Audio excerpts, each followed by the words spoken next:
Hello students, welcome back to the channel. और आज है हमारा नेक्स्ट लेक्चर कंपनी अकाउंट्स के ऊपर इशू ऑफ शेयर्स का। तो ये हमारा पार्ट 2 है। इसके अंदर हम शेयर्स की थ्योरी के बारे में बात करेंगे। तो चलिए बिना टाइम गवाए वीडियो स्टार्ट करते हैं। तो वीडियो स्टार्ट करने से पहले मैं आप सबको बता दूं कि आपको ये क्लास अटेंड करने से पहले आपके पास कम से कम एक नोटबुक और एक पेन होना चाहिए, ताकि अगर कोई भी आपको इंपॉर्टेंट पॉइंट नोट करना हो तो आप इजीली नोट कर पाएँ।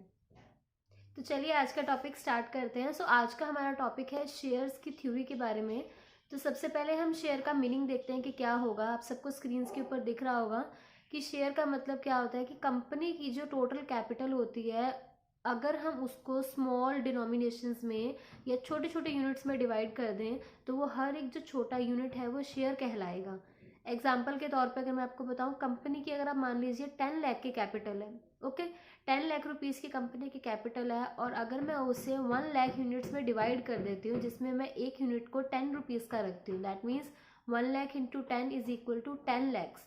तो वो जो 10 रुपीज़ का एक यूनिट है वो शेयर कहलाएगा। तो वो जो 1 लाख यूनिट्स हैं वो हमारे क्या होंगे, 1 लाख शेयर्स होंगे कंपनीज के, ओके। और जो शेयर्स हैं हम उन्हें गुड्स मानते हैं under goods sale of goods act 1930।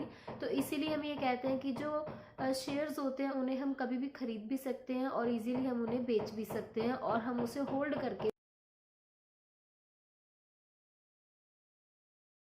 I hope आप सबको शेयर का मीनिंग क्लियर हो गया होगा। तो हम चलते हैं नेक्स्ट टॉपिक के ऊपर। नेक्स्ट है हमारे पास टाइप्स ऑफ शेयर्स। सबको पता है कि हमारे सिलेबस में 2 टाइप्स के शेयर्स हैं, और भी बीच में थोड़े बहुत आते रहते हैं छोटे छोटे टॉपिक्स में, बट बेसिकली हमारे पास 2 टाइप के शेयर्स हैं। तो जो हमारा फर्स्ट शेयर है वो है प्रेफरेंस शेयर, एंड सेकेंड है हमारे पास इक्विटी शेयर्स। तो मैं आपको दोनों के बारे में थोड़ा बहुत बता देती हूँ, बिकॉज बाकी आप सबको आपकी बुक्स में मिल जाएगा। सो फर्स्ट हमारे पास क्या, आप सबको स्क्रीन के ऊपर दिख रहा होगा कि प्रेफरेंस शेयर होल्डर्स के पास राइट होता है डिविडेंड लेने का फिक्स रेट पर। सबसे पहले प्रेफरेंस शेयर होल्डर्स को ही डिविडेंड दिया जाता है, और इक्विटी शेयर होल्डर्स को उसके बाद दिया जाता है। सेकेंड राइट क्या होता है प्रेफरेंस शेयर होल्डर्स के पास, कि जब भी कंपनी बंद होती है, जब भी कंपनी वाउंड अप होती है, तो जो कैपिटल है, जो पैसा प्रेफरेंस शेयर होल्डर्स ने लगाया है, उन उसका जो रिटर्न है वो उन्हें पहले मिलता है, इक्विटी शेयर होल्डर से पहले मिल जाता है, ओके।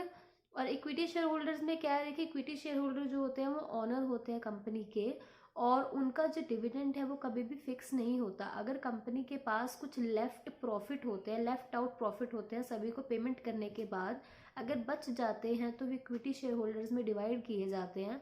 बट अगर कोई प्रॉफिट नहीं होता, ओनली लॉस होता है कंपनी को, तो इक्विटी शेयर होल्डर्स को कोई डिविडेंड नहीं दिया जाता, ओके। सेकंड हमारे पास क्या है कि जो इक्विटी शेयर होल्डर्स होते हैं उनके पास वोटिंग राइट होता है, वो मीटिंग में बैठ सकते हैं कंपनी के। एंड जो रिटर्न ऑफ कैपिटल है, जब कंपनी वाउंड अप होती है, वो इक्विटी शेयर होल्डर्स को लास्ट में ही मिलती है। अगर कोई सरप्लस बच जाता है तो कंपनी उनके पैसे उन्हें वापस कर देती है, अदरवाइज वो नहीं होते, दैट मीन्स वो निल हो जाते हैं। तो ये हमारे पास 2 टाइप के शेयर्स जो हमारे सिलेबस में दिए हुए हैं। एंड इसके आगे टाइप्स भी हैं, प्रेफरेंस शेयर्स के आपको टाइप्स दिए हुए हैं, जैसे कि क्यूमुलेटिव प्रेफरेंस शेयर हो गए, नॉन क्यूमुलेटिव हो गए। तो ये सब हमारी डिटेल में आ जाता है, जो कि अभी आपको इस वीडियो में नहीं कवर कर पाएंगे, बट नेक्स्ट सेशंस में ज़रूर वो आपके साथ मैं कवर कर दूंगी। तो चलिए नेक्स्ट टॉपिक देखते हैं इसके बाद कौन सा है।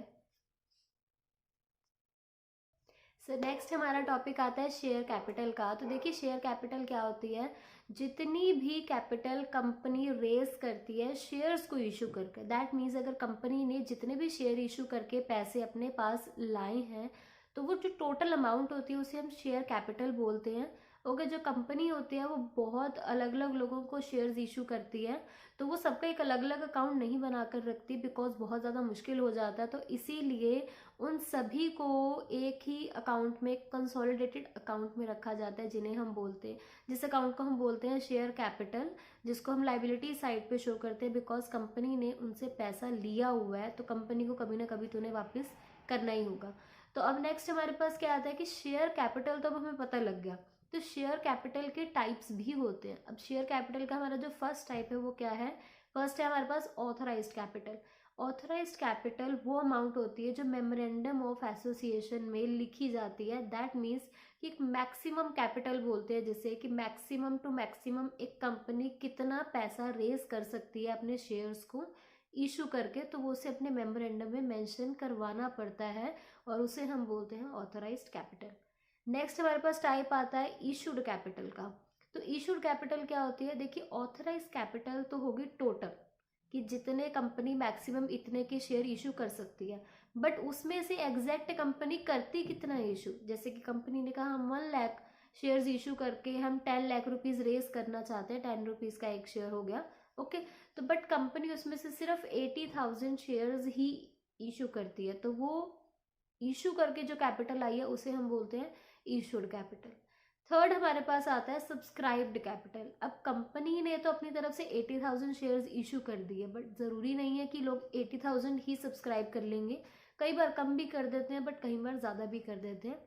तो बट अगर इशूड कैपिटल से में से जितनी कैपिटल सब्सक्राइब की गई, जितने लोगों ने शेयर खरीदे हैं, वो आएंगे सब्सक्राइब कैपिटल में। सपोज कंपनी ने 80,000 शेयर्स इशू कर दिए बट लोगों ने ओनली 70,000 शेयर्स ही सब्सक्राइब किए हैं, तो वो आएगी हमारी सब्सक्राइब्ड कैपिटल के अंदर, ओके। तो सब्सक्राइब कैपिटल में भी आगे 2 पार्ट्स होते हैं, एक होता है फुल्ली पेड अप और एक होता है partially paid up. Fully paid up होता है कि जितने कंपनी ने पैसे मंगवाने थे 10 रुपीज़ पर शेयर, वो कंपनी ने मंगवाए और कंपनी को मिल भी गए। बट पार्शली में क्या होता है कि कंपनी कुछ अमाउंट मंगवा लेती है और कुछ अमाउंट बाद के लिए रख देती है। तो इसके ऊपर मैं थोड़ा आपको डिटेल में नेक्स्ट बताऊंगी कि वो कैसे पार्ट्स में पैसे मंगवाती है कंपनी। तो फोर्थ हमारे पास आता है रिजर्व कैपिटल। तो रिजर्व कैपिटल शेयर कैपिटल का वो हिस्सा, वो पोर्शन होता है जिससे कंपनी मंगवाती नहीं है, जो अनकॉल्ड होती है, और ना ही उसे वो कभी मंगवाती है। वो सिर्फ और सिर्फ उस अमाउंट को तभी मंगवाती है जब कंपनी बंद होने वाली होती है, माउंड अप होने वाली होती है, या जब उन्हें अपने क्रेडिटर्स की पेमेंट करनी होती है। बट तब भी जब कंपनी वाउंड अप होती है तो वो तभी उस कैपिटल का या उस पोर्शन का इस्तेमाल करती है। तो इस केस में क्या हो जाता है, फिर जो सब्सक्राइब कैपिटल का जो हिस्सा नहीं बुलाया जाता, तो उस हिस्से को हम बोल देते हैं रिजर्व कैपिटल। वो बाद में बन जाती है रिजर्व कैपिटल, जिसे कि बचा कर रखा जाता है जब तक कंपनी बंद नहीं होती, अगर बाई चांस कंपनी को ज़रूरत पड़ जाए। तो ये थे हमारे शेयर के टाइप्स, शेयर कैपिटल और शेयर कैपिटल के टाइप्स। तो नेक्स्ट हम इसके बाद देखते हैं, नेक्स्ट टॉपिक हमारा क्या आ रहा है, बैलेंस शीट का। सो देखिए बैलेंस शीट किस तरीके की होती है। अब हम सब ने बैलेंस शीट बनाई हुई है ऑलरेडी, हमारे बहुत चैप्टर्स में आ चुकी है। बट इस बैलेंस शीट में सिर्फ आपको दिखाया जाएगा शेयर कैपिटल कहाँ पर शो की जाती है और जो रिजर्व एंड सरप्लसेस हमारे होते हैं, ठीक है। तो शेयर कैपिटल बैलेंस शीट में आपको दिख रहा है कि सामने जस्ट एक अमाउंट दी हुई है कि सिर्फ आपने डायरेक्ट अमाउंट लिखनी है, बट हमें वो अमाउंट डायरेक्ट उठाकर नहीं लिखनी होती, हमें हमेशा नोट्स टू अकाउंट्स बनाने पड़ते हैं। सो उसके नीचे आपको दिख रहे होंगे कि एक बॉक्स बना हुआ है जिसे हम बोलते हैं नोट्स टू अकाउंट, जिसमें हर एक तरीके की शेयर कैपिटल लिखी हुई है। तो फर्स्ट उसमें दिख रहा है authorised capital, that means dash shares of dash each, that means multiply होके हमारे पास सामने ऑथराइज्ड कैपिटल आ जाएगी। फिर आती है हमारे पास इशूड कैपिटल, तो dash shares of dash each multiply होके आ गए इशूड शेयर्स, ओके। देन आता है सब्सक्राइब्ड कैपिटल। सब्सक्राइब में भी वो आएगी, एक आएगी कॉल्ड अप कैपिटल जितने पैसे मंगवाए हैं, और दूसरा आएगा अनकॉल्ड कैपिटल जितने पैसे अभी नहीं मंगवाए गए। तो लास्ट में जो शेयर कैपिटल में अमाउंट आती है वो सिर्फ कॉल्ड अप की ही। तो आज का जो टॉपिक है और आज की जो क्लास है हम यहीं फिनिश करते हैं। और आपको अगर हमारी वीडियो पसंद आती है और अगर आपको हमारा क्रिएट किया गया जो कंटेंट है स्टडी का वो पसंद आता है, तो आप चैनल को सब्सक्राइब करना मत भूलिएगा और वीडियो को लाइक करके ज़रूर बताइएगा कि आप सबको वीडियो कैसी लगी। और जल्द ही आपके पास हर एक टॉपिक से रिलेटेड वीडियो अवेलेबल हो जाएगी।